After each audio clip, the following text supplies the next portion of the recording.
주님 것을 내 것이라고 우리 찬양 드리시고 우리 감사합니다.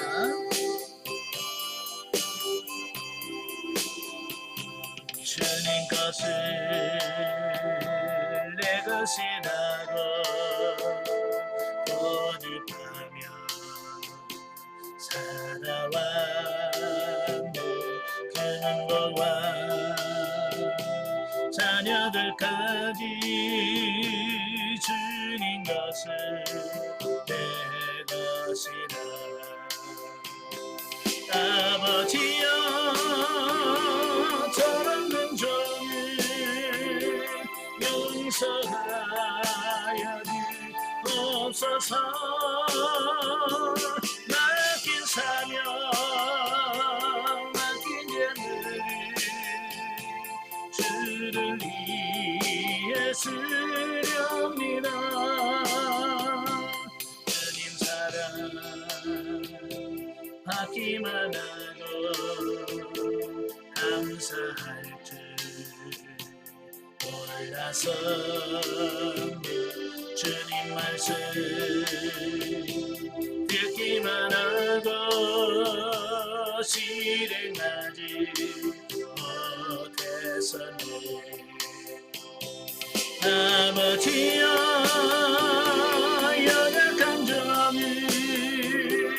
용서하여 주옵소서. 주님 명령 순종하면서 주를 위해 살렵니다. 아멘. 기도하겠습니다. 은혜로우신 아버지 감사합니다. 오늘도 우리를 사랑하셔서 귀한 시간을 허락하시고 고린도후서의 말씀을 나누며 훈련할 수 있도록 은혜 주셔서 감사합니다. 오늘도 말씀 날 때 그 말씀들이 살아있는 말씀이요 생명의 말씀이 될 수 있도록 성령님 도와 주옵소서. 시종은 주님께 맡겨오며 예수님의 이름으로 감사하며 기도합나이다. 아멘. 예, 이 시간에는 우리 고린도후서 6장입니다. 교재는 205페이지입니다. 교재 205페이지를 보시면 고린도후서 6장이 나오게 되어지는데요. 자, 6장은 화목의 사도로서의 사역 자세 해명 및 관용과 성결된 삶에 대한 권면의 말씀입니다.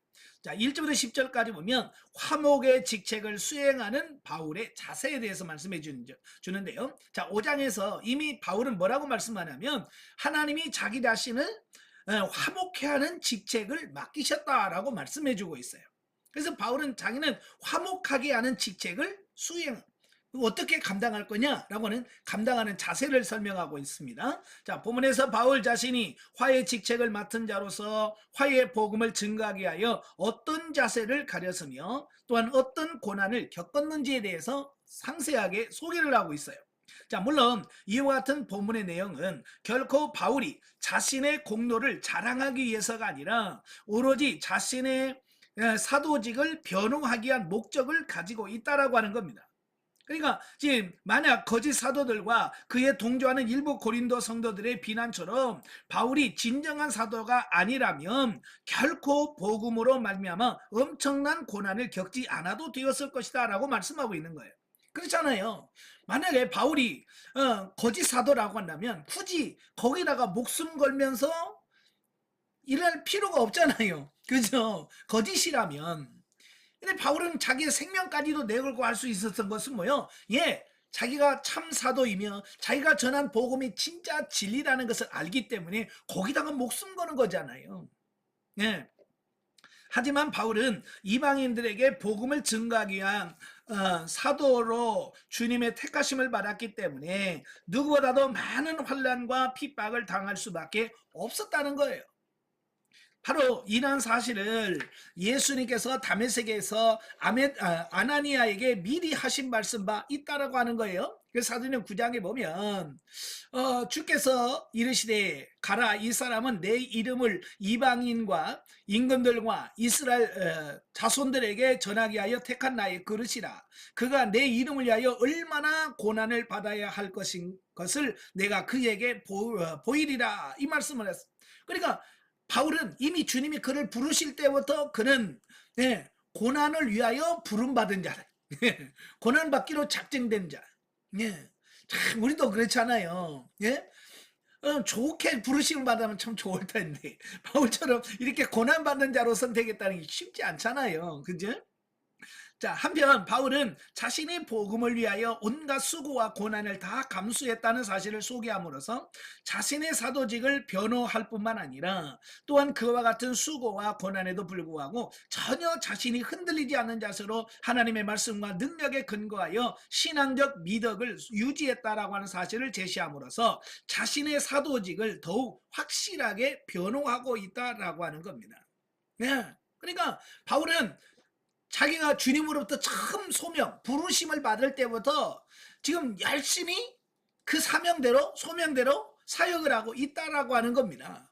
예. 그러니까 이건 뭐예요? 처음부터 그렇게 꾸준하게 했다라고 하는 말은 처음부터 나는 진짜다. 나는 거짓이 아니다라고 하는 것을 말씀해주고 있는 거죠.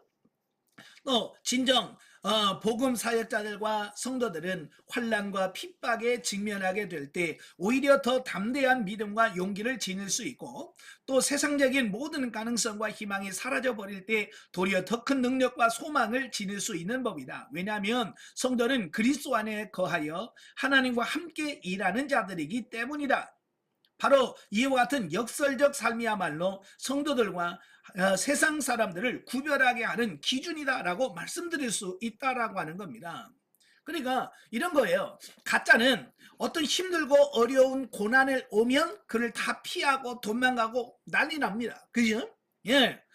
근데 이 진짜는 그 고난이 와도 어때요? 거기에 요동하지 않고 끝까지 자기 생명을 내걸고 그 일을 한다 그 말입니다. 예수님도 그러잖아요. 이 거짓 목자와 참 목자를 얘기하면서 뭐라고 말하냐면 이 싹군 목자는 뭐냐면 일이나 늑대가 오면 양을 버리고 도망간다는 거예요. 왜? 혹시라도 자기가 다칠까 봐. 그러나 참 목자는 그 양을 위하여 자기 생명을 걸고 그들과 싸운다는 거예요. 자, 그래서 우리가 어떤 어려움과 고난이 왔을 때 진짜와 참이 거기서 드러난다라고 하는 거예요. 그리고 우리도 신앙에도 마찬가지예요. 일이 잘 풀릴 때는 누가 믿음이 좋은지 누가 믿음이 없는지 이걸 잘 구분하기가 어려워요. 그런데 막상 어떤 고난이나 어려운 문제가 오면 믿음 없는 사람은 낙엽떨어시 툭 떨어지는 거야. 그러나 진짜 믿음 있는 사람은 그런 고난 속에서도 그걸 꿋꿋하게 지켜나간다 그 말이에요. 어때요? 여러분은 지켜가는 편입니까? 뚝 떨어지는 편입니까? 예, 여러분의 신앙과 믿음을 흔들림 없이 잘 지키고 있어야 돼. 그게 진짜 내가 믿음 있는 사람이고 하나님의 사람이라고 하는 뜻이다라고 하는 겁니다. 예. 그래서 바울도 마찬가지예요. 내가 이렇게 고난을 받으면서 내가 도망가지 않고 피하지 않고 같이 고난 속에서 이렇게 있는 것은 내가 진짜다. 그 이야기를 하고 있는 거예요. 여러분도 진짜가 되길 바랍니다. 예. 11절 13절까지면 관용과 화해에 대한 권고인데요. 자, 이제부터 바울은 그 화목의 직책인 사도직에 근거한 권면을 하면서 첫째로 화목해 하는 복음에 근거하여 관용을 가질 것을 권면하고 있습니다. 자, 우리가 관용한다라는 말을 많이 쓰잖아요. 이 관용이라고 하는 말은 남의 잘못을 너그럽게 받아들이거나 용서하는 것을 말합니다.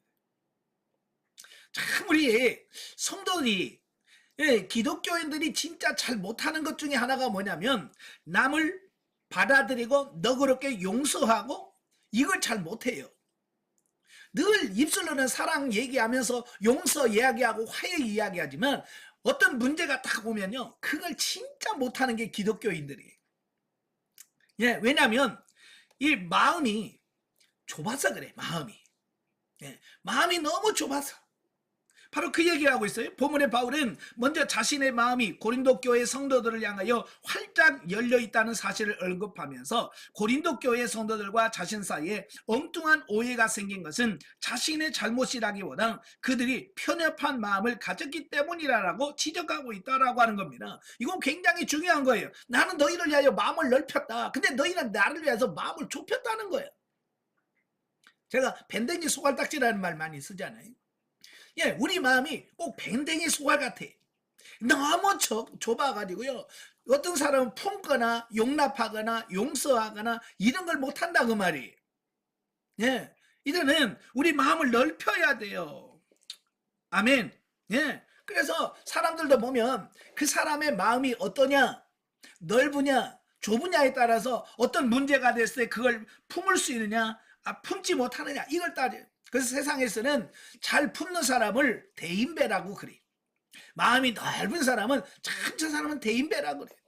근데 속이 꼭 밴댕이 속을 딱 져가지고 용서 못하고 용납 못하고 품지 못하면 소인배라고 그래. 어때요? 여러분 소인배예요? 대인배입니까? 예, 대인배 같은 소인배잖아. 그죠?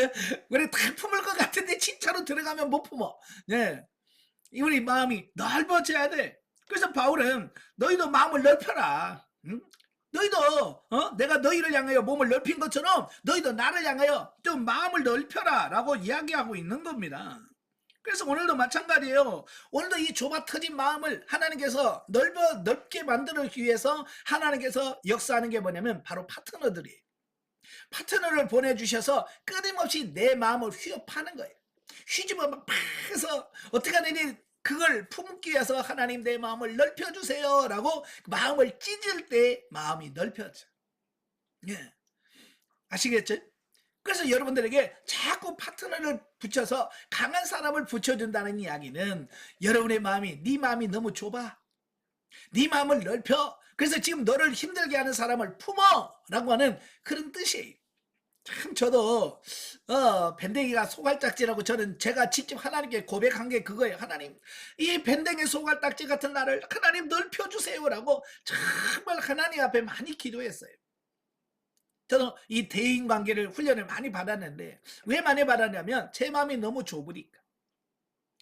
그걸 품으면 되고 사랑하면 되고 용서하면 되는데 그게 안 돼요.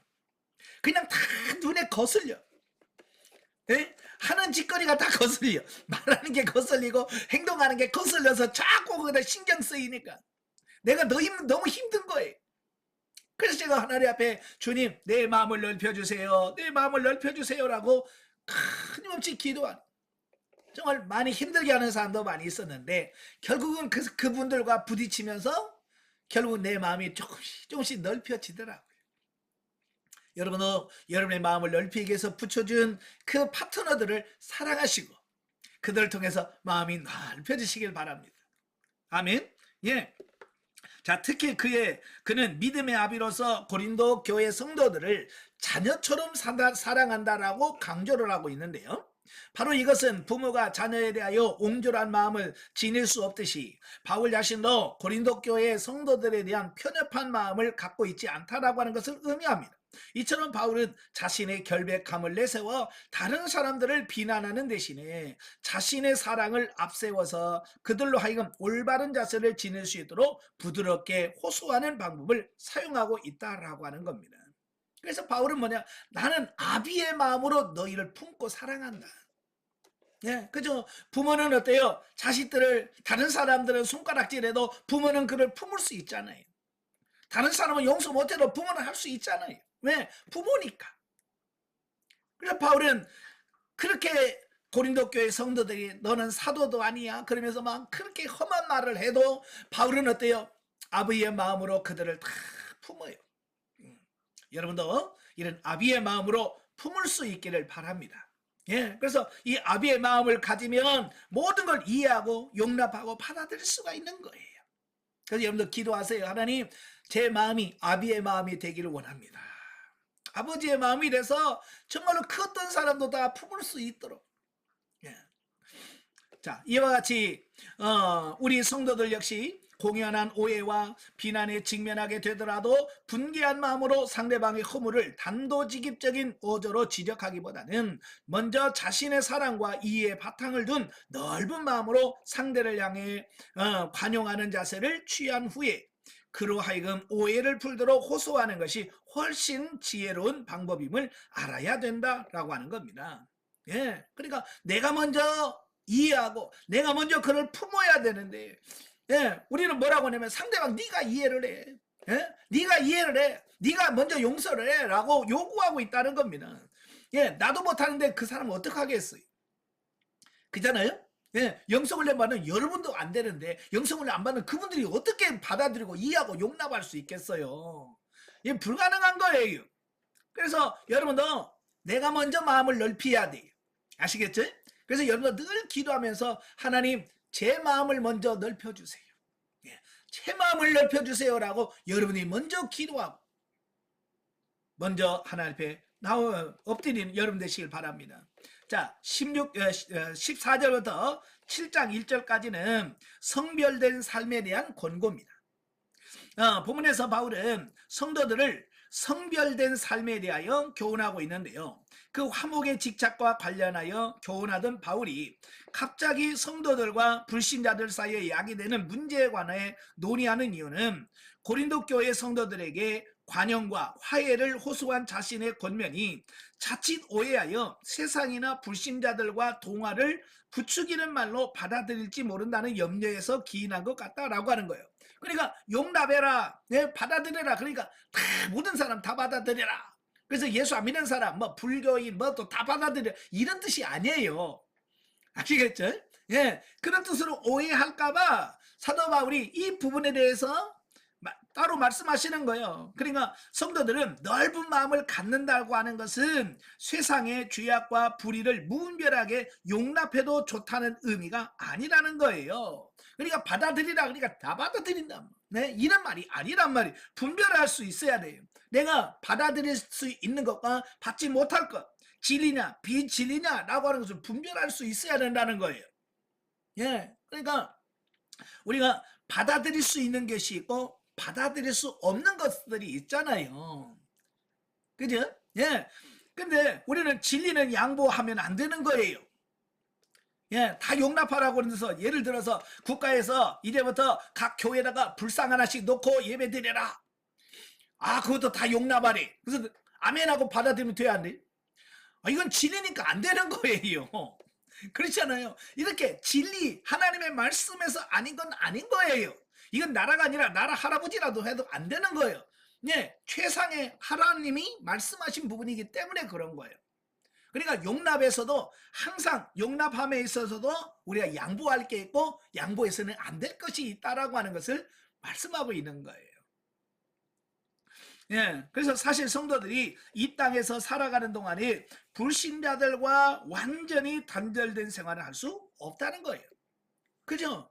여러분이 세상 살면서 불신자들 없는 곳에 살고 싶어요? 살 수 있나요? 없어요. 예, 왜냐하면 세상에 보면 다 불신자들이 다 섞여 있다고 말입니다. 직장 가면 직장에, 시장 가면 시장에, 버스 타면 버스에, 전철 타면 전철 안에 거기 다 불신자들하고 섞여 있어요. 예, 우리는 섞여 살 수밖에 없다는 거예요. 만일 그들과 단절되어진 불신자가 없는 세상에 살기를 원한다면 결국 우리는 세상 밖으로 나가야 돼. 지구를 떠나야 된단 말이에요. 그죠? 지구에서 살려면 그들과 같이 살 수밖에 없는 거예요. 그러나 그 속에서, 그러니까 세상에서 불신자들과 같이 어울려 사는 삶 속에서도 우리의 삶은 확실하게 구별되어진 거룩한 삶을 살아야 된다라고 말씀하고 있는 거예요. 예, 그래서 우리는 확연하게 구별된 거룩한 삶을 살아야 된다. 그래서 하나님의 백성다운 삶의 자세를 포기한 채 세상과 타협하며 살아가서는 절대로 안 된다라고 하는 거예요. 그래서 예수 안 믿는 사람들처럼 똑같이 회식 자리에 가서 야여 하고 막 이러면 그러면 안 된다 그 말이. 그렇다고 회식 자리 안 갈 수도 없잖아. 가야죠. 가야 되지만 내가 크리스찬으로서 그들에게 구별되어지는 삶을 살아가는 게 중요한 거예요. 예. 왜냐하면 성도들의 몸은 성령께서 거하시는 하나님의 성전이기 때문에 그렇다라고 하는 거예요. 예, 그래서 우리 몸은 내 게 아니라 하나님의 거하시는 성전이에요. 그 성전이기 때문에 우리 자신을 거룩하게 구별할 수 필요가 있다라고 하는 거예요. 자, 그러므로 성도들은 세상 사람들과 철저히 구별된 삶을 영위함으로써 언제나 하나님의 자녀다운 거룩함을 유지하는 것이 마땅하다.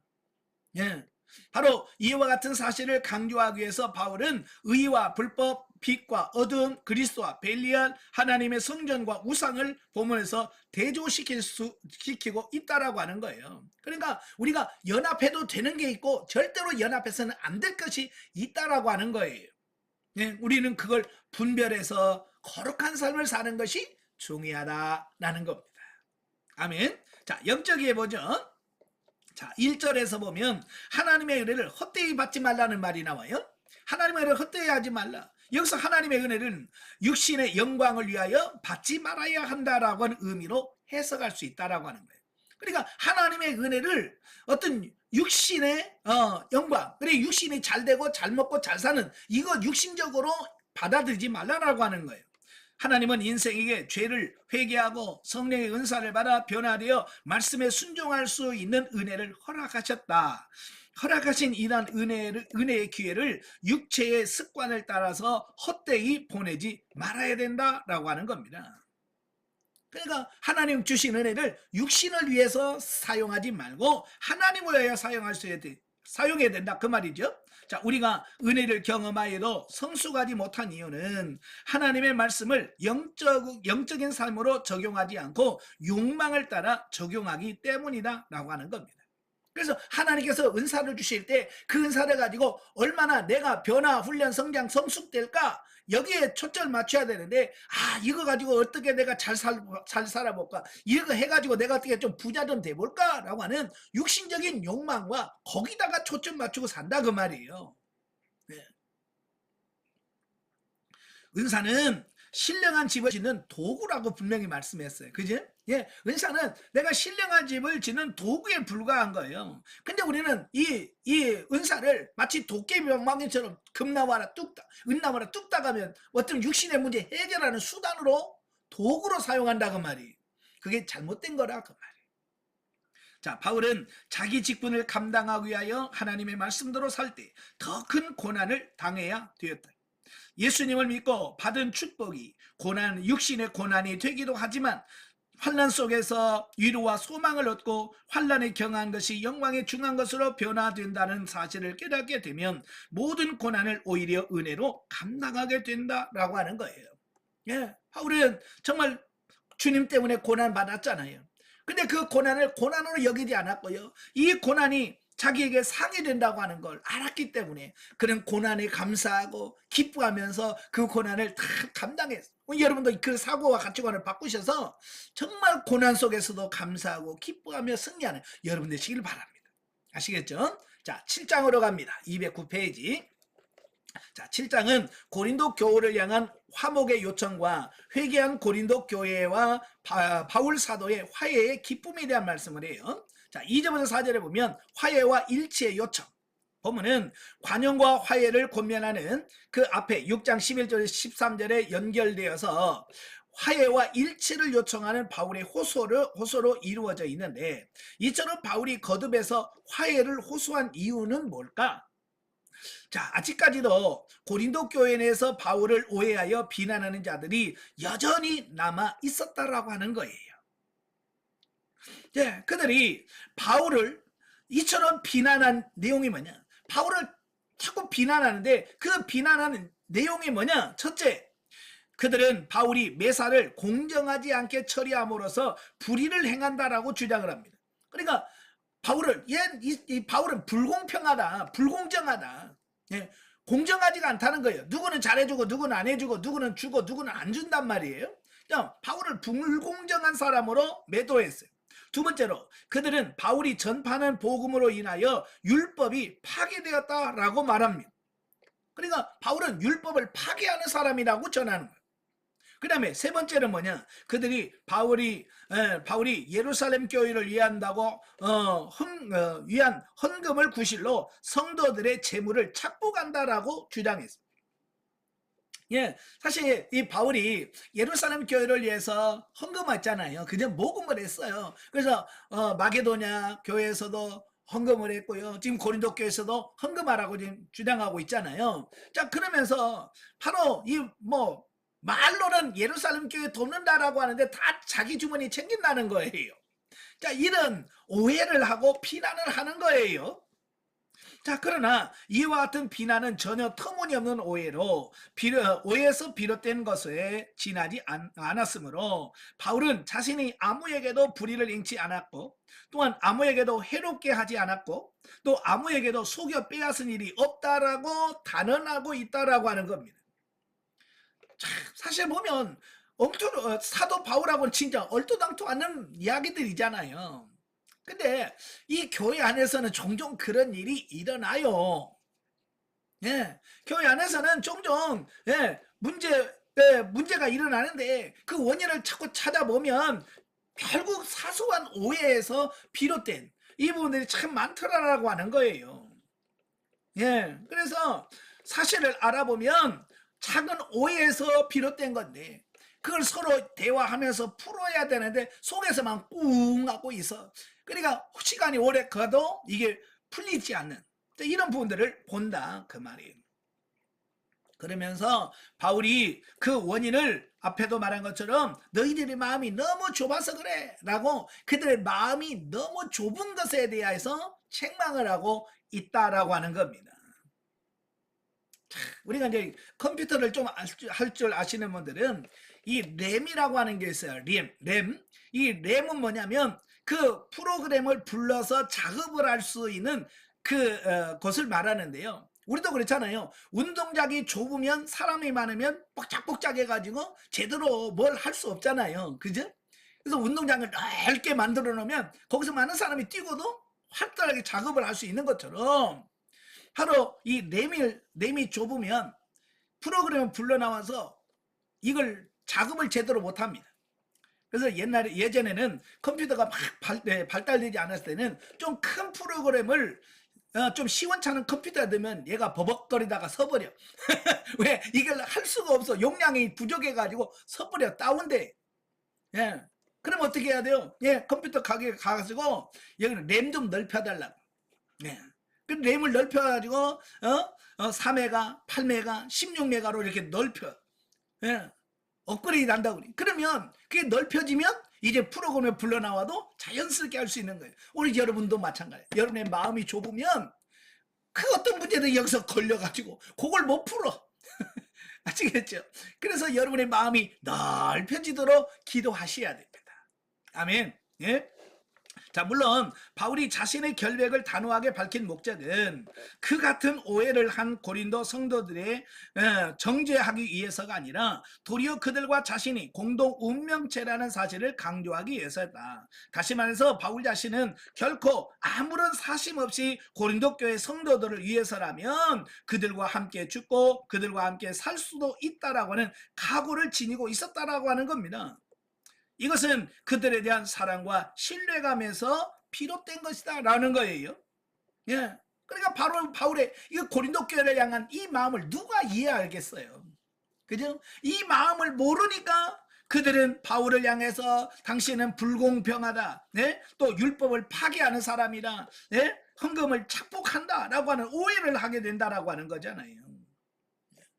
우리 사람 속에는요. 진짜 무서운 게 뭐냐면 이 섭섭이가 들어간 게 문제. 그죠? 이 섭섭이가 들어오면 모든 것을 정확하게 판단하고 평가할 수가 없어요.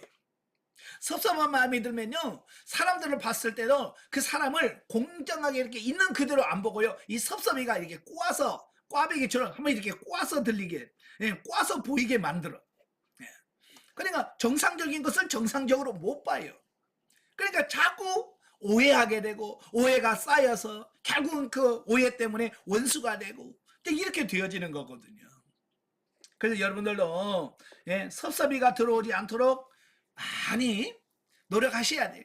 그래서 이 섭섭이가 커지면 안 돼. 그러니까 좀 섭섭한 마음이 탁 들어올 때 주여 아버지 이 섭섭한 마음을 십자가에 처리시켜 주세요라고 빨리 그 부분을 없애버려야 돼. 처리를 해버려야 돼. 근데 우리는 어떻게 하냐면 강아지 키우듯이 섭섭이한테 계속 먹을 걸 줘가지고 이 섭섭이를 키워. 자꾸 키워. 전에도 그러더니 또 그렇구나. 막 그러면서 옛날 것 갖다가 자꾸 먹여. 이 섭섭이를 먹여가지고 섭섭이가 커가지고 나중에 자기 혼자 감당할 수 없는 상태가 돼. 그러지 마라 말이야. 섭섭이는 절대 키우는 게 아닙니다. 아시겠죠? 작을 때 처리를 하셔야 돼. 자, 5절부터 16절까지 보면 화해로 인한 기쁨. 자, 앞단락에서 바울은 고린도 교인들에게 화해를 요청하면서 그는 모든 환난 가운데서도 위로와 기쁨이 넘친다라고 밝혔는데요. 이는 디도가 가져온 고린도 교회의 소식과 밀접한 연관이 있습니다. 그러니까 앞서 바울은 고린도 방문 계획이 변경된 이유를 해명하면서 자신이 드로아에서 디도를 만나지 못하게 되어 낙심 중에 마게도냐로 떠났음을 밝힌 바 있죠. 자, 그런데 바울은 마게도냐에 이르러서도 그 마음이 심령이 편치 않았다는 거예요. 왜냐하면 밖으로는 적대 세력의 박해와 비난이 있었고, 예, 바울이 가는 곳마다 뭐요? 유대인들의 핍박과 이런 힘든 부분이 있었다는 거예요. 또 안으로 내적으로는 두려움이 그를 엄습했다라고 하는 거예요. 그의 내적 두려움은 눈물의 편지를 갖고 고린도 교회로 갔던 디도가 만나기로 약속했던 기인이 지체되자 그에 대한 염려와 근심에서 비롯된 것이다. 그러니까 바울은요, 그 두 번째 보낸 눈물의 편지라고 그러잖아요. 눈물로 써서 편지를 디도에게 보냈습니다. 그 내용이 사도 바울이 봐도 혹시라도 이걸 가지고 상처받는 분이 없을까? 혹시라도 이것 때문에, 예? 또 마음 상한 사람이 없을까? 그것 때문에 이 마음이 불안했던 거예요. 두려웠던 거예요. 다른 게 아니고. 저도 가끔 그러거든요. 강의 시간에 좀 세게 말하거나 설교 시간에 좀 과하게 좀 세게 이렇게 말씀하면 저도 이거 가지고 혹시 상처받은 분은 없을까? 예? 혹시 이거 가지고 또 힘든 분 없을까? 이게 참 염려가 되거든요. 바로 이제 그게 바울의 마음이거든요. 예? 그 두 번째 눈물의 편지, 정말로 그 영혼을 사랑해서 그들을 회개시키고 변화시키려고 편지를 써서 보냈지만 보내놓고도 마음이 혹시라도 이거 가지고 또 오해하면 어떡하지? 라고 하는 그런 두려움이 있었다라고 하는 겁니다. 아마 이건 목회자만이 가질 수 있는 어떤 그런 마음이겠죠. 자, 보면은 바로 그런 상황에서 바울이 마게도냐에서 디도와 상봉을 하게 되고요. 고린도 교회 상황이 호전되고 있다는 아주 기쁜 소식을 전해 들었습니다. 그게 너무 좋은 거예요. 그들이 눈물의 편지를 받았는데 자기가 기대했던 것보다 훨씬 더 좋은 효과를 가져와서 그들이 많은 사람들이 회개하고 잘못을 뉘우치고 반성하고 있다는 소식을 듣게 된 거예요. 즉 지금까지 자신이 보낸 눈물의 편지를 디도 편으로 전달받은 고린도 교회 성도들이 잘못을 뉘우치기는커녕 도리어 더욱 심각한 분쟁과 혼란에 빠지지 않을까 걱정했던 바울에게는 그들이 자신의 책망과 권면을 기꺼이 받아들여서 회개하고 있다는 사실을 보고받자 엄청난 기쁨을 느낄 수밖에 없었다라고 하는 거예요. 예. 여러분, 이 복음을 전하는 이 사역자들이 느끼는 최대의 기쁨은 뭐냐면 불의와 죄악에 빠져있던 자들이 자기의 허물을 깨닫고 회개하는 모습을 보는 일이라고 할 수 있다. 예, 저도 목회하면서 제일 좋은 게 뭐냐면 이 영성상이면 제일 기쁜 게 뭐냐면 누가 선물 보내주고 돈 보내 이것도 물론 좋아요. 근데 진짜 좋은 건 뭐냐면 변화되는 거예요. 참 성장해 가고요. 변화되어져 가는 모습 저는 그렇게 기쁜 게 없어요. 너무 기뻐요. 예. 여러분도 이 변화되는 이 부분만이 정말 여러분의 교회 목회자들 또 그 목회자를 세우신 하나님이 가장 기뻐하는 게 뭘까? 여러분이 변화되어 가는 거예요. 예전의 모습에서 좀 더 성장해 가고 성숙해 가고 거룩해져 가고 이 모습이 하나님은 너무 기쁜 거예요. 제가요 96년도에 인천에다 교회를 개척했잖아요. 열심히 전도해서 1년 하니까 35명 애들 포함해서 35명이 됐어요. 지금도 목소리 크잖아요. 옛날에는 그냥 진짜 목소리가 더 컸어요. 힘밖에 없잖아. 젊으니까 막 설교하면서 진짜 진짜 귀청이 떠내려가게 막 설교하고 외쳐. 설교 한번 하고 나면 온몸에 땀으로 그냥 다 젖을 정도로 막 열정적으로 설교를. 그런데 문제는 뭐냐면 그렇게 설교하면 뭐예요? 바뀌질 않는 거예요. 변화가 안 되는 거예요. 제가 2년을 그렇게 했거든요. 난 2년을 정말 열정적으로 했는데 변화되는 게 없어요. 그때 제 나이가 34살이었어요. 32에 목사 안수 받고요. 2년 동안을 목회했는데 변화되는 모습이 안 나타나는 거예요. 그때 34살 됐을 때 제가 정말 실망하고 낙심하고, 왜? 변화가 안 되니까. 그래서 그때 제가 하나님 앞에, 주님, 이런 목회를, 변화되지도 못하는 이 목회를 제가 70살까지 해야 된단 말입니까? 아이고, 또 36년이 남았네요. 36년을 그 인간들 데리고 목회를 하려고 생각하니까요, 막 머리가 지근지근 아프고 혈압이 올라가더라고요. 그때부터 내가 혈압약을 먹. 이게 변화되지 않으니까 이게 감당이 안 되는 거예요. 스트레스가 되는 거예요. 여러분도 좀 하나님 열받게 하지 마시고요. 여러분 담임 목사님 열받게 하지 마시고 변화되세요. 아시겠죠? 정말 변화돼서 새로워지는 여러분 되시길 바래요. 예. 자, 바로 이와 같은 기쁨과 보람 때문에 복음 사역자들은 온갖 수고를 마다하지 않고 자신의 사명에 충성하게 된다. 예. 변화되는 모습만 보이세요. 그러면 정말로 진짜 몸이 부서져도 기뻐하면서 그 일을 할 수 있습니다. 한편 본문에서 바울은 고린도 교회 성도들이 자신의 편지를 받고 하나님의 뜻대로 하는 근심을 했기 때문에 구원을 얻는 회개에 도달했다라고 말합니다.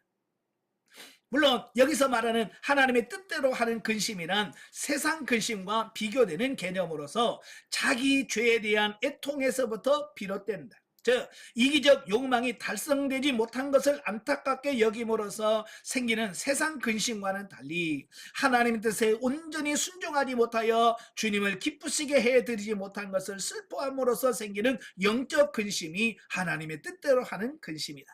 그러니까 근심에는 두 가지가 있어요. 세상 근심이 있고 하나님의 뜻대로 하는 근심이 있는데, 세상 근심은 결과가 뭐라고 그랬어요? 사망이에요. 예. 그러나 하나님의 뜻대로 하는 근심은 뭐예요? 예. 후회할 것이 없는 구원에 이르게 한다. 예. 여러분, 제가 보면서 영성훈련하면서 늘 상담을 하면서 진짜 변화가 안 된 사람이 누구냐면요, 늘 보면 근심 걱정이 없는 분이에요. 뭐 여러분 힘든 거 있어요? 없습니다. 너무 좋아요. 네? 근심 걱정이 없어. 너무 근심 걱정이 없어. 예, 그래서 상담을 질문을 질문 없습니다. 너무 좋습니다. 그런데 변화는 안 돼. 그게 문제예요. 우리가 좀 근심을 해야 되거든요. 어떤 근심이냐? 하나님 뜻대로 하는 근심, 영적 근심을 해야 돼. 그게 뭐예요? 다른 사람 잘 묻는다는데 왜 나는 안 물어지지 않지? 다른 사람 음성을 듣는다는 나는 왜 안 들리지? 요런 거예요. 요런 근심을 해야 돼요. 근데 근심하지 말라니까 그런 근심까지도 안 해. 그냥 너무 편해요. 너무 행복합니다. 그런 것만 있는 거예요. 그러니까 변화가 안 되는 거예요. 삶에 변화가 없어. 좀 고민 좀 하셔야 돼. 좀 근심 좀 하셔야 돼. 세상 근심하지 말고. 예? 그래서 우리가 바른 근심을 해야 영적으로 성장하고 성숙할 수 있습니다. 아시겠죠? 예. 그래서 고린도 교회 교인들도 이와 같은 하나님의 뜻대로 하는 근심에 처했기에 비로소 죄를 깨달아 회개하게 이르렀고 죄에서 벗어나기 위하여 노력하게 되었다. 여러분도 이런 근심하시길 바래요. 아시겠죠? 예. 그러므로 본문을 통해서 우리 성도들은 현재 자신의 가장 근심거리가 무엇인지를 살펴보고 과연 그것이 세상 근심인지 아니면 하나님의 뜻대로 하는 근심인지 솔직하게 판단해 보아야 된다고 하는 사실을 교훈해주고 있습니다. 예? 지금 여러분 무슨 고민을 하고 계십니까? 여러분 무슨 근심을 하고 있어요? 예, 세상 염려 근심은 이거 우리를 망하게 합니다. 우리는 하나님의 뜻대로 하는 근심, 그 근심을 많이 하십시오. 자, 영적에 보죠. 성도가 진리의 말씀을 따라 살지 않기 때문에 책망을 받을 때 하나님의 뜻대로 회개함으로 근심하는 자가 되어야 한다. 하나님께서 환경을 통하여 책망하시는 바를 깨닫지 못하고 육신의 편협된 생각으로 근심하는 것은 우리의 심령과 영혼을 피폐하게 만든다. 아멘. 예. 그래서 여러분도 하나님의 말씀을 들으면서 그걸 가지고 우리는 고민도 많이 해봐야 돼. 왜 하나님께서 저 말씀을 주셨지? 저 말씀을 주신 이유는 뭘까라고 하는 고민 좀 해보세요. 그래야 여러분의 영이 성장할 수 있어요. 근데 그런 고민 안 하고 우리는 대본에 뭐라고 말하면 조금 마음에 찔리면 시험 들었다 우리. 예, 시험 들었다. 또 뭐요? 우리 목사님이 오늘 예배 시간에 나 깠다.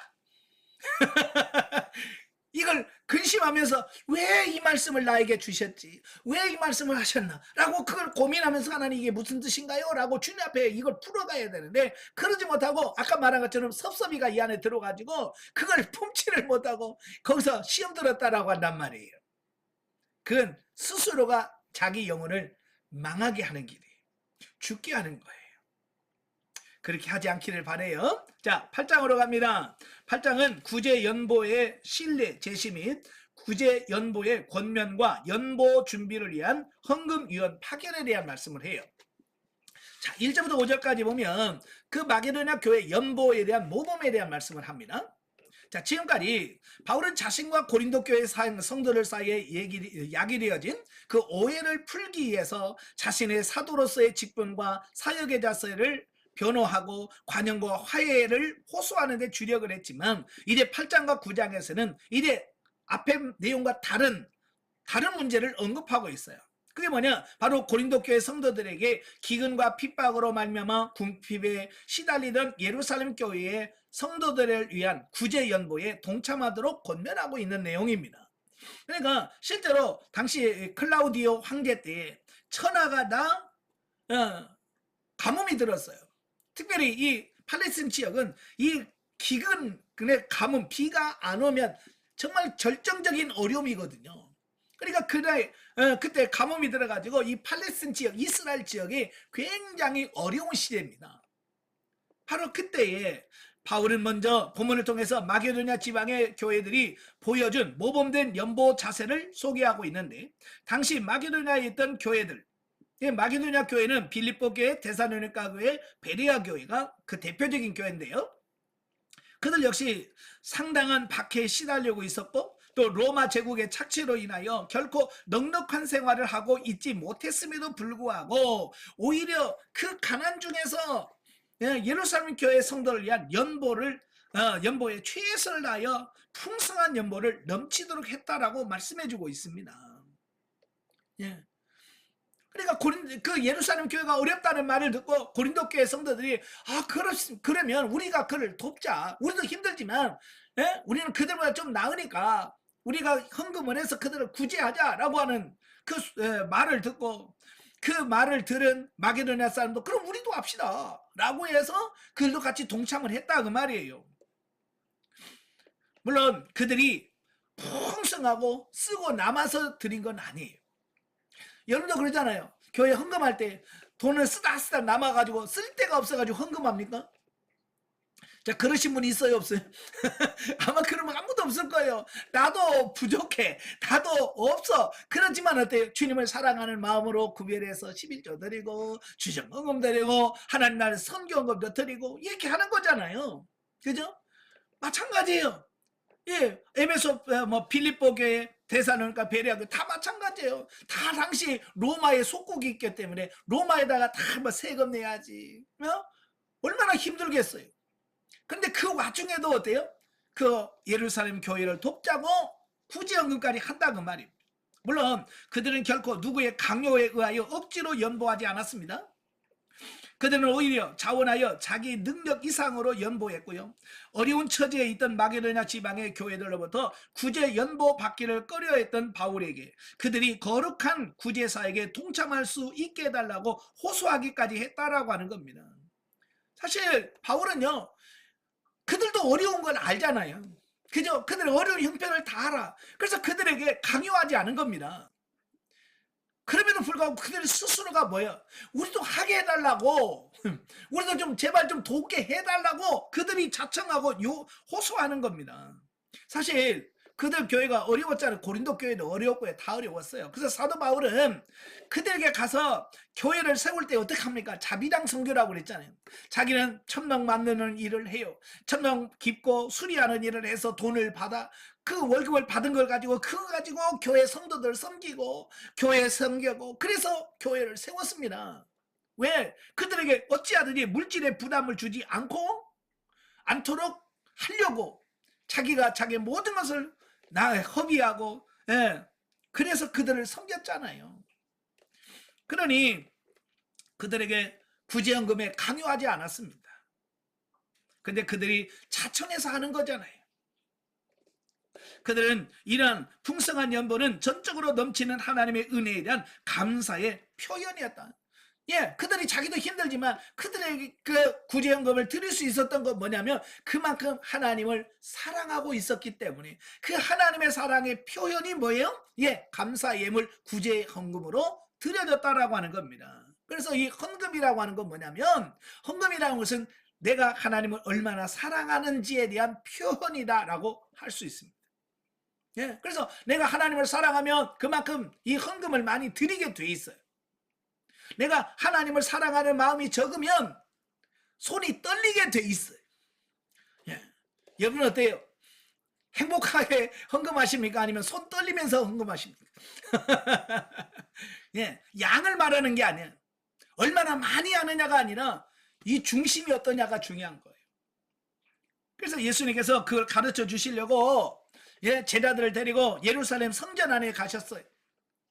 그래서 헌금함 맞은편에서 예, 헌금하고 들어가는 성도들을 쭉 보고 있는 거예요. 제자들이랑 쭉 서가지고 헌금하며 들어가는 사람들, 예, 예, 그 이스라엘의 헌금하는 방법은 그 성전에 들어가면 그 안에 이 헌금함이 있고 헌금함 밖에 그 헌금을 받는 사람이 있어요. 그래서 헌금함을 넣기 전에 예, 여러분은 그냥 봉투에다 써서 내잖아요. 근데 이스라엘 사람들은 그 헌금함을 집어넣기 전에 얼마입니다라고 말을 해요. 예, 얼마입니다 말을 하고 넣어. 그러니까 그 사람이 얼마를 헌금했는지를 다 들려. 예, 그러니까 저 옆에서 보고 있지만 거기서 얼마를 넣고 들어가는지가 다 들린단 말이에요. 예, 얼마입니다. 내가 3만 원 합니다. 10만 원 합니다. 이게 다 들리니까. 그러니까 그 과부가 2렙돈을 넣는 겁니다.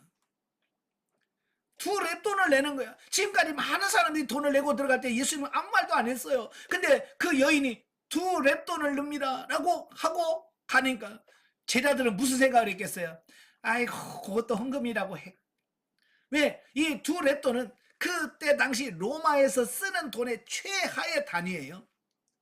최저의 단위. 예, 뭐 우리나라 뭐 이런 가치적인 부분으로 달라요. 다르지만 요즘으로 말하면 여러분 우리 화폐에서 가장 작은 단위가 뭐예요? 예, 10원. 우리나라는 10원이 지금 제일 작잖아요. 그죠? 그러니까 가치는 달라요. 예, 그러나 지금 여러분 교회 가서 20원 넣고 들어갔다고 생각하면 여러분 무슨 생각을 하겠어요? 차라리 안 하고 말지. 그지? 차라리 하지는 말지. 그게 낸다고 내냐라고 생각할 수 있는 그 작은 돈이에요. 근데 예수님이 뭐라고 그래요? 그 제자들의 마음을 이해하고 지금까지 헌금 낸 사람 중에서 이 여인이 제일 많이 냈다.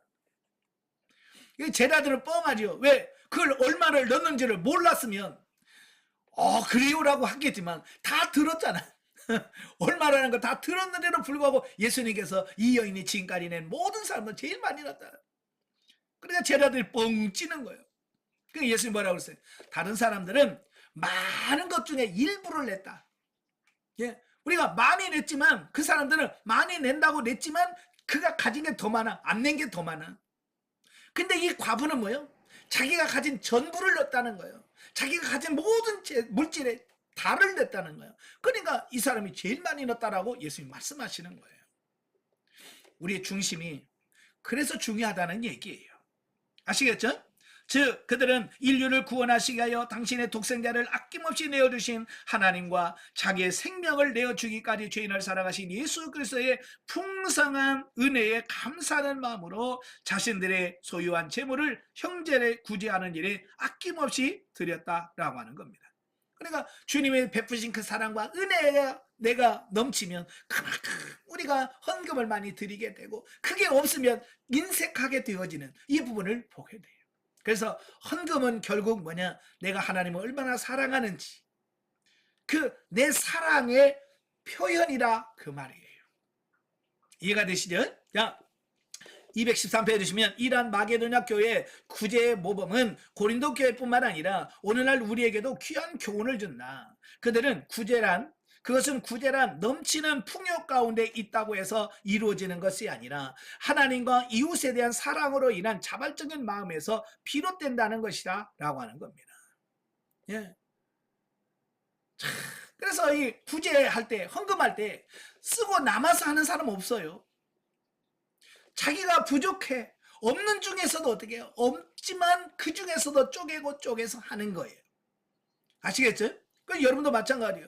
뭐 쓰고 남아서 하는 거 아닙니다. 절대로. 그리고 또 자발적이래. 억지로 하는 게 아니란 말이에요. 억지로 하지 말고 진짜 자발적으로 감사해서 하는 이런 삶이 되셔야 된다. 그 말이에요. 자, 6절부터 15절까지 보면 구제 연보에 대한 권면입니다. 자, 본문에서 바울은 고린도 교인들에게 단도직입적으로 구제 연보에 동참할 것을 호소하고 있는데, 아마도 바울은 눈물의 편지를 가지고 고린도에 갔던 디도를 통해서 고린도 교회가 구제 연보하는 일에 적극 동참해 줄 것을 이미 부탁했던 것으로 보입니다.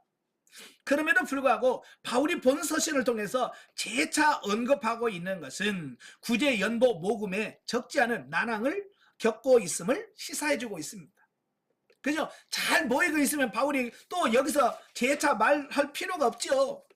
근데요, 사람들을 보면요, 교회에서 조금 사랑의 시험 들면 제일 먼저 안 하는 게 뭐예요? 예, 여러분 교회라는 거 시험 들어서 그럼 제일 먼저 안 하는 게 뭐예요? 헌금 안 해요. 제일 먼저 헌금 안 해. 11조 안 내. 그리고 뭐예요? 그 다음에 예배 빠져. 이게 순서예요. 그러니까 제일 교회에 시험 들었다 그러면 제일 먼저 안 하는 게 11조 안 내. 가끔 저한테 전화 옵니다.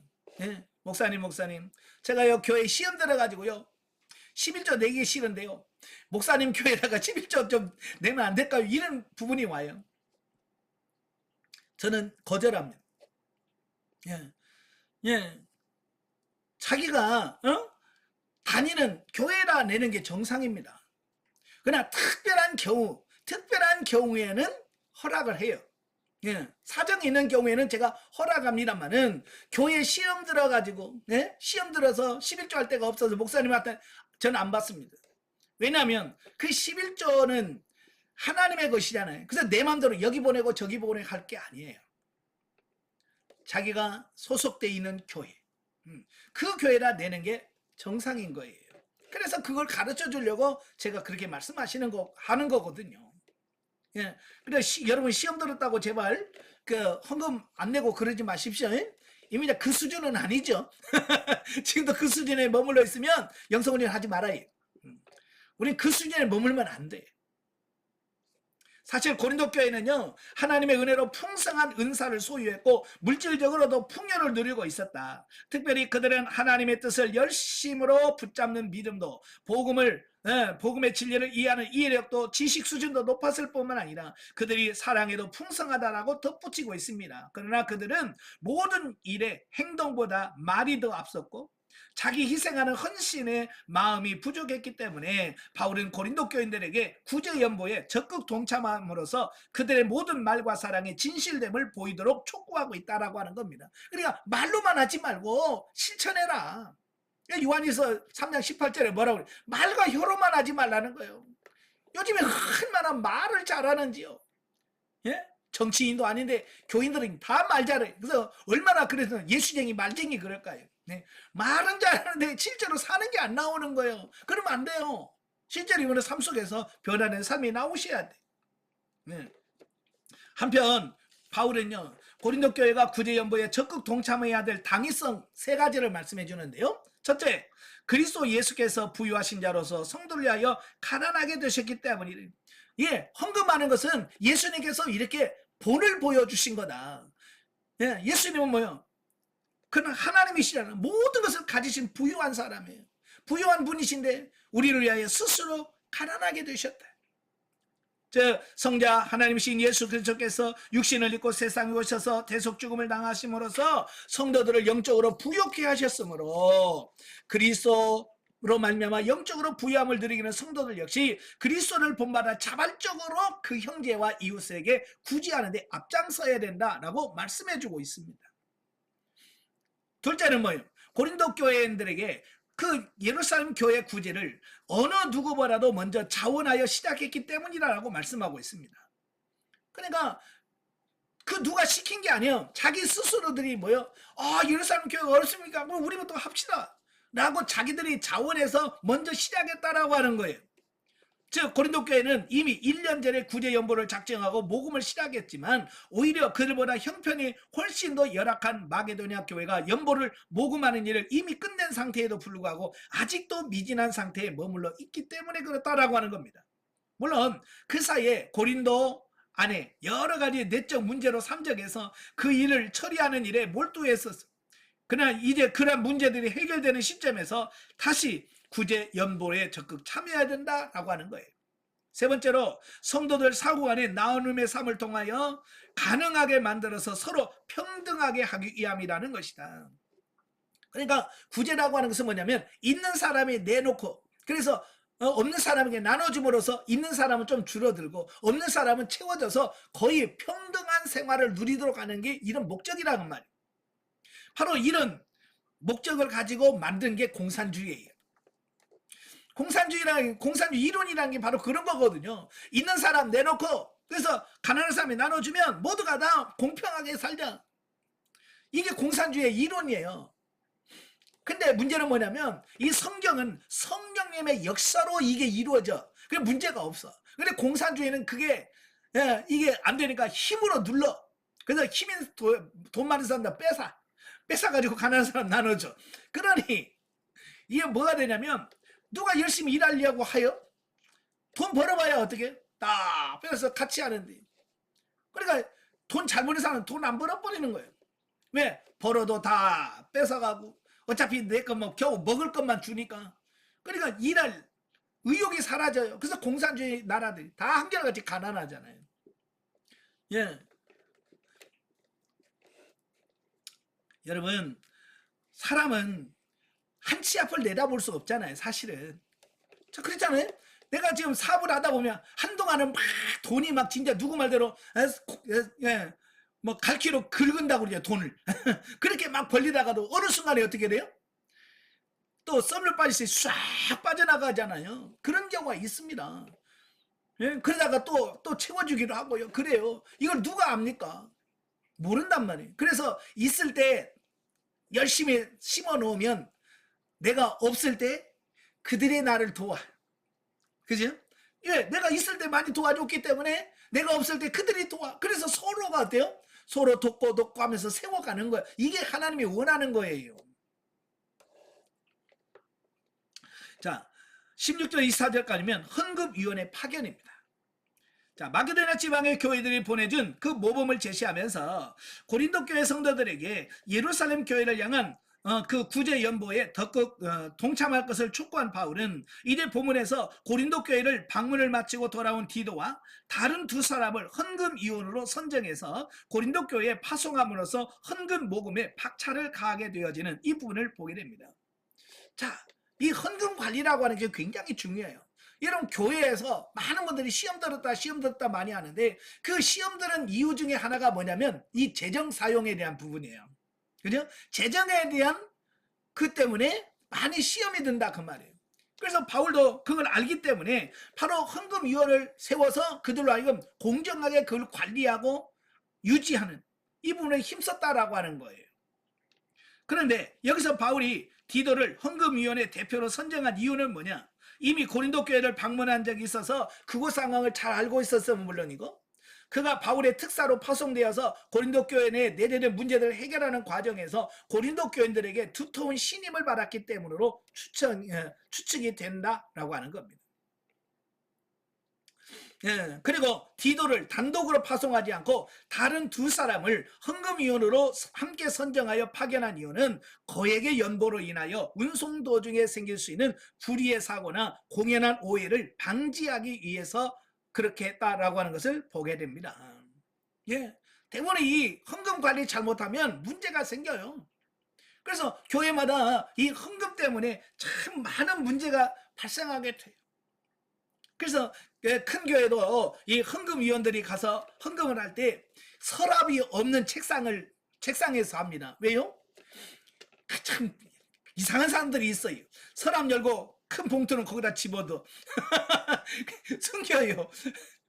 또 어떤 분들은 가방 갖다 놓고 자기 가방이라 집어도 이런 사람도 있어요. 예. 참 그래서 이 문제가 생겨지게 되는 거예요. 또 어떤 교회는요, 주일날은 헌금함에 해서 다 들어가잖아요. 근데 수요일날, 가끔은 수요일날도 헌금하시는 분들이 계시잖아요. 그죠? 수요일날도 헌금에 강대상에다 올리시는 분이 있어요. 그러면 그 헌금을 바로 재정부원에다 갖다 줘야 되는데, 이 재정부원에 갖다 주지 않냐고, 교회 사무실에다가 이렇게 보관했다가 주일날 그걸 전해주잖아요. 그럴 때 사무직원이 또 거기서 빼내. 좀 그런 사건들이 많이 생긴단 말이에요, 교회 안에. 그래서 분명히 자기는 헌금을 했는데 그 주부에 보면 자기 이름이 안 나와. 그러면 오해가 생기는 거잖아요. 그죠? 나는 애는 왜 내 이름이 없어? 그래서 나중에 보면 중간에 누가 빼. 그러면 이 교회가 시끄러워지는 거예요. 그래서 교회에서는 이 헌금 관리를 아주 철저하게 잘해서 모든 사람이 교회에 내는 헌금은 한 푼도 허투루 쓰는 것이 아니고 나가는 것이 없이 정직하게 그대로 사용되고 있다는 사실을 성도들에게 보여주는 이런 부분이 필요한 거예요. 그래서 이렇게 헌금 믿을 만한 사람, 그 다음에 또 다른 두 사람, 그래서 세 사람을 보내서 모든 사람들에게 이 관리 잘하고 있다라고 하는 신뢰를 얻도록 하려고 하는 그런 차원이라는 거죠. 자, 그래서 바울이 그 헌금을 위한 선정하는 기준이 있어요. 기준이 뭐냐? 첫째로 바울을 간절히 자원하는 마음을 가진 사람으로 헌금위원을 정했다. 그러니까 억지로 시킨 게 아니라 자원해서 원하는 사람. 자, 이 사람들을 통해서 그 일을 맡겠다는 거고요. 둘째로는 바울은 모든 교회로부터 칭찬받은 자를 헌금위원으로 세워요. 칭찬받았다고 하는 말은 무슨 말이에요? 모든 사람으로부터 인정받고 있다는 뜻이에요. 예, 인정받은 사람을 세운 거예요. 세 번째로는 밑에서 세 번째 줄, 바울은 여러 차례에 걸쳐서 열성적인 신앙이 입증된 자를 헌금위원으로 선정됐다라고 하는 거예요. 예, 믿을 만한 사람들을 세웠다는 겁니다. 이러한 바울의 결정은 오늘날의 교회 일꾼을 세움에 있어서 너무 성급하고 경솔하게 판단하여 낭패를 겪는 경우가 종종 있음을 감안할 때 얼마나 지혜로운 것인지를 알 수 있다. 예, 그래서 교회마다 이 헌금으로 어려움을 안 겪은 교회들이 거의 없을 만큼 참 어려워요. 그래서 성도들로 하여금 믿고 신뢰할 수 있는 그런 헌금위원들을 세워서 그들로 하여금 헌금을 잘 관리하도록 하는 부분이 굉장히 중요하다라고 하는 사실입니다. 자, 영적에 보죠. 마게도냐 사람들은 환난 가운데 기쁨이 충만한 은혜와 가난 속에서도 예루살렘 교인들을 위하여 차원하는 심정으로 넘치는 헌금을 할 수 있는 은혜를 누렸다. 마찬가지로 오늘날도 우리도 자신을 하나님께 내어드릴 수 있는 깊은 은혜를 누릴 때 세상을 능히 이길 수 있는 자가 될 것이다. 자, 9장으로 가죠. 자, 9장은 헌금위원 파견 목적의 설명과 연보의 바른 자세와 그 유익을 설명하는 내용이 나오는데요. 자, 1절부터 5절까지 보면 헌금위원 파견 이유를 말씀하고 있어요. 왜냐하면 자칫 헌금위원을 파송을 하게 되면 오해를 할 수 있잖아요. 그죠? 우리를 못 믿어서 그러나 또 뭐 그런 오해부터 시작해서 또 꼬일 수가 있거든요. 그래서 그 설명을 해주는, 왜 내가 이 헌금위원들을 파송하는지를, 파견하는지를 설명해 주고 있어요. 그래서 고린도 교회는 바울이 본서를 쓰기 1년 전에 예루살렘 교회 성도들을 위한 구제 연보를 자원했었다. 그리고 바울은 이 사실을 마게도냐 지방의 교회들에게 자랑했고, 이에 자극을 받은 마게도냐 지방의 교회들도 자신들도 구제 연보에 동참하기로 결정하여 매우 어려운 환경 속에서 풍성한 연보를 마쳤다라고 이미 8장 1절부터 5절에 말씀하고 있잖아요. 그죠? 그러니까 담임 목회자들은 자기 성도들의 좋은 모습들, 신앙생활 잘하는 모습을 보면 자랑하고 싶은 거예요. 그래서 다른 교회에 어떤 헌신 예배라든지 어떤 예배 초청을 받게 되면 거기 가서 자랑을 하는 거예요. 우리 교회 무슨 집사님 이렇게 신앙생활 잘한다. 누구 참 잘한다. 우리 무슨 장로님 참 잘한다. 라고 자랑을 하거든요. 예, 저도 마찬가지예요. 여러분들 잘하는 모습, 변화된 모습들을 보면 너무 좋잖아요. 그러면 저도 다른 데 가서 집회 가면 여러분들 자랑합니다. 누구 있는데 너무 신앙 영성생활 잘한다. 자랑하거든요. 하나님도 자랑을 잘하셔. 하나님이 자랑했다가 혼난 사람이 하나 있죠. 자랑 때문에 어려움을 당하신 분 있잖아요. 욥기 욥기서를 보면 그 사단이 오니까 하나님이 너무 자랑하고 싶은 거예요.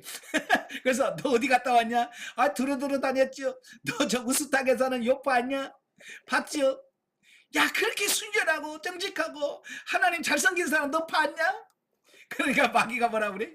에이, 다 이유가 있겠죠. 하나님 다 복 주시고 다 그러니까 그러지. 에이, 그 있는 거 준 거 다 뺏어버려. 그럼 당장 하나님 원망하고 불평할 겁니다.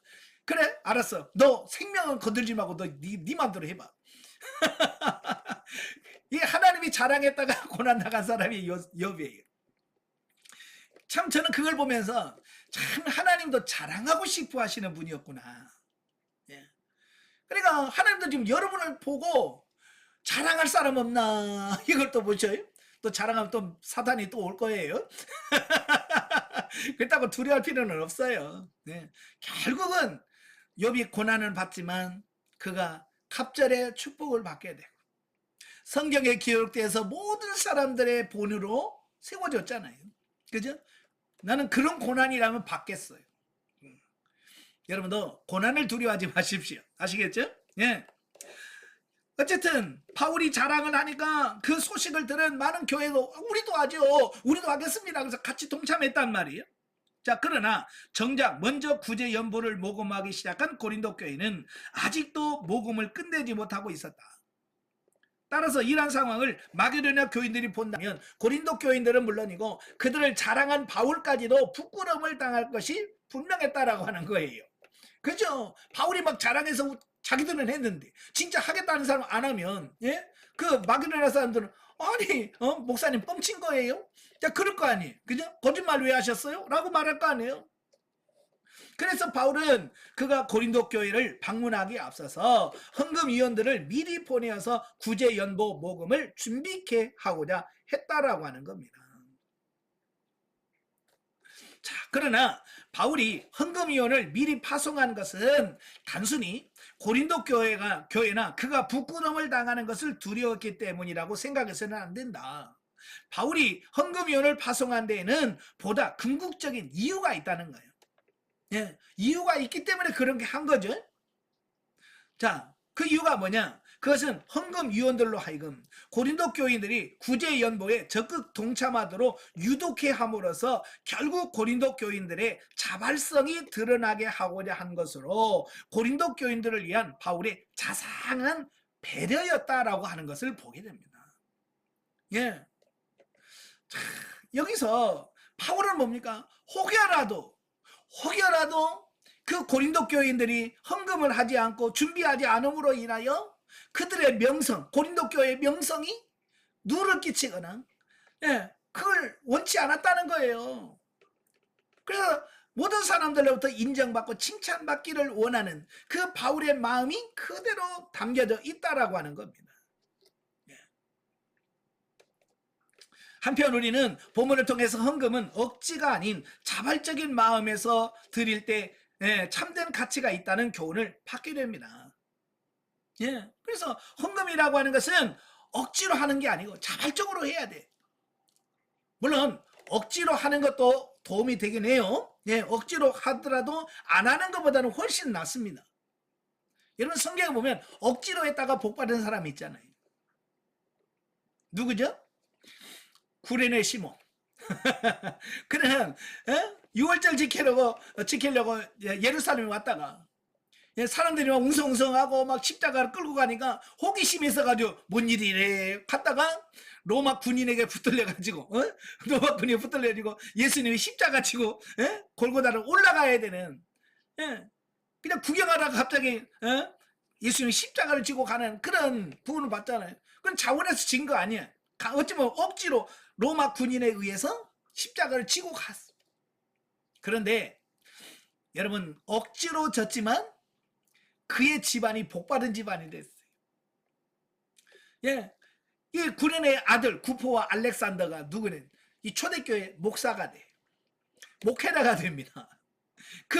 그리고 그의 아내, 그러니까 구련의 시몬의 아내는 바울이 뭐라고 하냐면 나의 어머니다. 예, 나의 어머니라고 할 만큼 그 초대교회에 엄청나게 많은 영향을 끼친 집안이 돼. 자, 그걸 보면서 억지로 십자가 졌다가 진짜 복받은 집안이 바로 구련의 시몬이에요. 그걸 보면서 그래, 억지로라도 하면 다 복이 되는구나. 안 하는 것보다 나옵니다. 그러나 진짜는 뭐냐? 자발적으로 하는 거예요. 자원에서 하는 것이 가장 중요하다라고 하는 것을 말씀해주고 있습니다. 예, 즉 헌금이란 하나님의 것을 하나님께 드린다는 청지기적 사명으로 드려야 한다라고 하는 겁니다. 예, 청지기적인 사명이라는 것은 뭐냐면 내 것을 가지고 하는 게 아니라 하나님의 것을 맡았다가 주님이 원하실 때 돌려드리는 것. 이게 관리하는 자의 의미가 있는 겁니다. 많은 분들은요, 하나님이 여러분들에게 돈을 맡기면 여러분은 무슨 생각을 하냐면 이거 다 내 거야 라고 생각한다는 거예요. 내 돈. 왜 그러면 돈을 헌금할 때 아깝고 자꾸 손이 덜덜덜 떨리냐면 내 거라고 하는 생각이 들 때 그렇게 되어지는 거예요. 그래서 억지로 하게 되고요. 인색하게 되어지는 거 뭐냐? 내 거라고 하는, 이게 청지기 의식이 없기 때문에 그렇다라고 하는 겁니다. 예, 그래서 결코 강요나 억지로 하는 것이 아니라고 하는 겁니다. 자, 우리나라는 이 체면 문화라는 게 있잖아요. 체면 문화가 있어서 다른 사람이 하면 흉내라도 내야 돼요. 그렇잖아요. 그래서 이 각 교회마다 헌금함을 돌리잖아요. 예배 시간에 돌리잖아요. 그러면 보는 사람도 있고 내 앞에 헌금 바구니 돌리는 사람도 있고, 그러니까 어떻게 하다못해 1,000원이라도 내야 돼요. 그런데 헌금함을 뒤에다 놓고 자발적으로 넣으세요. 그러면 그 체면 문화에서 자유함을 얻어. 그래서 안 냅니다. 그래서 헌금 바구니에 돌리면 많이 내고 안 돌리면 안 냅니다. 그래서 많은 목회자들이 좋은 의도에서 우리는 헌금을 뒤에서 냅니다. 그랬다가 포기합니다. 제가 아는 목사님도 시도했다가 2달 만에 포기했어요. 왜 포기했냐 그러니까 헌금이 30%가 줄었대. 자발적으로 넣고 들으세요. 그랬더니 헌금 액수가 30%가 줄더래. 그러니까 우리나라는 이게 안 맞아. 그러면서 다시 헌금바구니 돌린다는 거야. 헌금바구니 돌리니까 제대로 나오더라는 거예요. 그게 뭐냐, 아직도 우리나라는 자원에서 뭐 하는 것보다는 아직도 체면 문화가 많이 작용하기 때문에 그렇게 된다 그 말이에요. 제발 여러분 체면을 하지 마세요. 저는요, 전에도 제가 간증을 했습니다만은 제가 전도사 할 때 한 달에 10만 원씩 주겠다고 목사님이 말씀을 하셨어요. 그래서 저는 줄 알았죠. 근데 1월달, 2월달, 3월달 돼도 안 주셔. 4월달 첫째 주에 부활절 감사한금 오니까 그때 10만 원을 주시는 거예요. 근데 5월달, 6월달 안 주시고 7월 첫째 주에 맥주 감사절 헌금 들어오니까 그때 10만 원 주는 거예요. 그러다가 또 추수감사절 때 한번 주고요. 성탄절 감사한금하고 4번 받았어. 1년에 4번 받았어. 여러분, 학교 다녀야지, 책 사야지, 교통비 내야지. 40만 원 받으면 쓰겠어요? 못 써요. 그때 제일 힘들었던 시간이 언제인 줄 아세요? 헌금 시간이 제일 고역이었어요. 헌금 시간이 저한테 제일 고역이에요. 왜? 돈이 없는 거예요. 돈이. 헌금을 해야 돼. 돈이 없는 거예요. 근데 제가 성가대 주일을 하니까 맨 앞에 앉아 있어요. 성도들 뒤에서 다 쳐다보고 있고요. 제일 먼저 헌금 바구니 저한테 뒤미로. 저는 돈이 없어. 그때요, 제가 고민 진짜 많이 했습니다. 그래서 제가 그때 해서는 안 될 짓을 했어요. 빈손, 빈손 이렇게 있는 척 해가지고 그냥 헌금함에 넣었다가 뺐어요. 저는요 그때 얼마나 양심적으로 괴롭고 너무 힘들었습니다. 그래서 제가 그때 작정한 게 뭐냐면, 내가 목회하면 절대로 헌금바구니 돌리지 않겠다. 혹시 나 같은 사람이 있을까 봐. 예. 참, 그래서 지금도 저희 교회는 헌금바구니 돌리는 거 없어요. 항상 들어오실 때 넣으세요. 그러고 부흥회 때도 마찬가지고 어느 때도 마찬가지고 다 우리는 헌금은 걷는 게 없어요. 큰 교회에서는 부흥회 할 때 어깨 뒤들고 박수 치면서 헌금 봉투 들고 다니잖아요. 그래서 나눠주고 막 하잖아요. 우리 절대 그런 거 없어요. 내고 싶으면 내고. 그래도 항상 하나님께서 쓸 만큼 주셔. 억지로 하면 안 되는 거예요. 자, 그 다음에 9절부터 15절까지 보면 구제연보의 바른 자세와 유익에 대해서 말씀해주고 있습니다. 예, 자, 여기서 크게 두 부로 분류가 되는데요. 첫째는 뭐냐, 연보의 올바른 자세에 대해서 말씀해주고 있는데요. 자, 여기서 올바른 자세, 첫째, 각각 그 마음에 정한 대로 할 것이라 그랬죠. 그래서 마음에 정한 대로 내가 정하는 게 아니에요. 하나님이 정해준 대로 하라는 얘기예요. 그래서 제가 그러잖아요. 하나님께 헌금을 물어라. 주정가 얼마 할까요? 라고 해서 하나님께 묻고 하라는 거예요. 하나님께서 정해준 대로 하라는 거예요. 내 맘대로 하지 말고.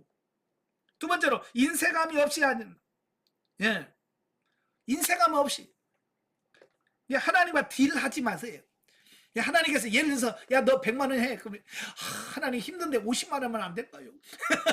이렇게 하나님하고 딜해서 이렇게 깎고 막 그런 거 하지 마시라 그 말이에요. 그 다음에 세 번째, 즐겁고 자원하는 마음으로 해라. 예? 그렇잖아요. 기쁜 마음으로 해야 돼. 만약에 여러분의 자녀가 명절에 와서 여러분이 용돈을 주면서 하는 말이 이거 이돈번이라고 하면 죽을 뻔했어요. 얼마나 힘든지 몰라요. 그럼 인상 쓰면서 여러분에게 용돈 줘봐. 여러분 그 용돈 받을 때 어떻게 하겠어요? 그 기쁜 마음으로 받겠습니까? 차라리 안 받고 말지? 여러분도 마찬가지예요. 하나님께 헌금 드리면서 인상 뻑뻑 써가면서 그러면 주님께서 그걸 받으시겠어요? 그러지 말라는 거예요. 정말 감사함으로 자원해서 드려라. 아시겠죠? 그러면 하나님께서 뭐예요? 씨 뿌리는 비유를 통해서 뭐라고 말씀합니까? 씨를 많이 심으면 많이 거두게 하실 거다. 여러분 헌금은 없어지는 게 아니라 심는 거예요. 여러분 농사꾼들은 어떻게 해요? 어떻게 하든지 밭과 논을 많이 얻어서 많이 심으려고 노력해요. 왜? 많이 심으면 많이 거둔다는 걸 알기 때문에 그런 거예요. 여러분도 마찬가지예요. 그래서 하나님은 뭐예요? 심을 것과 거둘 것을, 먹을 것을 주시는 하나님이다 그 말이에요. 그래서 정말로 부자라서 심는 게 아니라 가난할수록 더 심어야 돼요. 제가요 안양에서 목회할 때 정집사님이라고 분이 계셨는데요. 처음에 저희 교회 왔을 때는요. 진짜 알거지. 돈 한 푼 없이 돈 한 푼 없이 왔어요. 근데 저희 교회 와가지고 여러 집사님도 돕고 그래서 도와서 집 얻을 때도 월세 얻을 때도 좀 도와주고 그래서 처음에 살 때 그리 뭐 이불도 하나 없어가지고 제가 이불까지 사다 드리고 참 처음 교회 왔을 때 진짜 알몸으로 왔어요. 그런데요 영성훈련 받으면서 그분이 정말 잘한 게 뭐냐면 심는 걸 잘하셨어요. 자기가 돈이 생기면요 가난한 사람들 돕고 힘든 사람, 왜? 자기가 어려움 알았기 때문에. 그분이 어느 날 저한테 와서 뭐라고 말씀하냐면 이제 열심히 해가지고 어린이집을 2군데나 하고요 살만 좀 하셨어요. 그러니까 어느 날 저한테 와가지고 목사님 이 카드인데요 이 목사님 드시고 싶은 거 마음껏 쓰세요. 신용카드를 하나 갖고 와가지고 목사님 이거 목사님 드시고 싶은 거 마음껏 쓰세요 하고 카드를 주고 가는 거예요. 제가요 얼마나 좋았는지 몰라요. 그 좋은 게 그 카드를 써서가 아니에요. 나 그 10원도 안 썼어요. 야 저분이 저렇게 저 정도로 성장했고 성숙했다는 게 너무 고맙고 감사한 거예요. 그래서 하나님은 너무 감사합니다. 그래서 제 지갑에다 꽂고 2달 동안 지냈어요. 10원도 안 썼어요. 3개월째 제가 집사님 불렀어요. 집사님 이렇게 성장한 모습이 너무 아름답다. 그러나 나는 이거 안 써도 된다. 그래서 카드 돌려줬어요. 3개월 만에. 예. 저는 그렇게 그렇게 성장해 가고 성숙해 가는 그 모습이 너무 보기 좋았던 거예요. 진짜로 열심히 심으면 하나님께서 채워주십니다. 자, 그 다음에 두 번째는 자발적인 구제 연보가 가져다는 유익에 대해서 말씀해 주는데요. 첫째는 하나님의 축복을 유발시켜서 더 큰 봉사와 여건에 그에 합당한 보상을 받게 한다는 겁니다. 여러분, 하나님은 우리에게 복을 주시는데요. 뭔가 근거가 있어야 될 거 아니에요. 그죠? 그래서 하나님은 뭐냐면 나를 복을 주시는데 그 복의 근거가 뭐냐? 네가 그렇게 헌금했어. 내가 복 줄게. 라고 하는 하나님의 축복의 근거가 되신단 말이에요. 그래서 여러분이 물질을 하나님께 드릴 때 여러분은 그걸 복을 주는 근거가 된다 그 말이에요. 두 번째로는 형제의 부족한 것을 보충함으로 그들로 하여금 하나님 앞에 넘치는 감사를 지닐 수 있게 해준다는 겁니다. 그러니까 그 도움을 받은 사람들 입장은 너무 고맙잖아요. 저도 힘들고 어려울 때 조금 도와주면 너무 고맙더라고요. 그래서 그분을 위해서 기도해 주잖아요. 지금도 마찬가지예요. 저를 도우면요, 저는 그분을 위해서 기도합니다. 이렇게 물질로 주면 영적으로 갚아주는 이런 관계가 형성이 돼야 되는 거예요.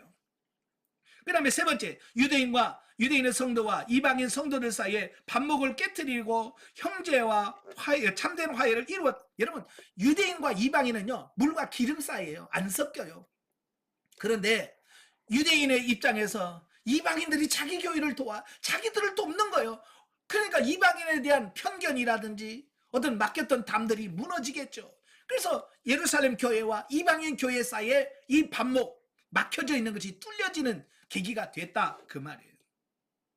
자, 그런 면에서 성도들은 헌금을 인색하며나 억지로 해서는 안 되며 자발적으로 즐겁게 드려야 된다라고 하는 겁니다.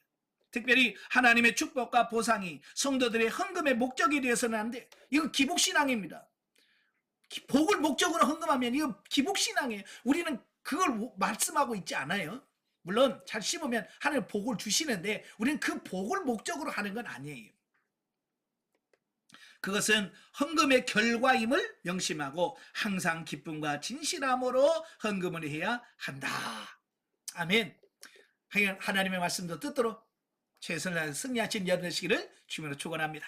기도하겠습니다. 은혜로우신 아버지, 고린도 교회에 많은 문제가 있음에도 불구하고 사도 바울의 노력과 기도와 헌신으로 인하여 그 교회가 아름답게 세워져가는 모습을 봅니다. 혹여라도 우리 가운데 시험 들었던 성도들이 있다면 그 마음이 녹아지게 하시고 아버지 좁은 마음이 있다면 넓혀지게 하셔서 정말 하나님이 원하시는 온전한 삶을 살아드리는 우리 모두가 될 수 있도록 성령님 도와주옵소서. 예수님의 이름으로 감사하며 기도합나이다. 아멘. 하나님께 드립니다.